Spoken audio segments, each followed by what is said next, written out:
Today we talk about how can you fix this problem or know how you can do that on your ACH app. So all you have to do, so you just click here on settings, click on it here.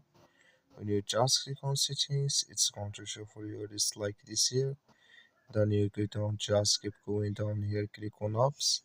Come to apps list, and there you're looking for ACH app, or just click on search. Then here add ACH, it's going to show for you like this here, adventurous, click on it.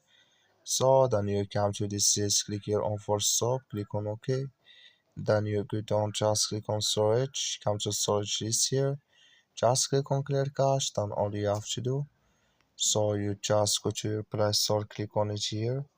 So then here you search for Edge Adventures here. You find update, click on it, then it's going to work with you. That's all you have to do. Thank you for watching.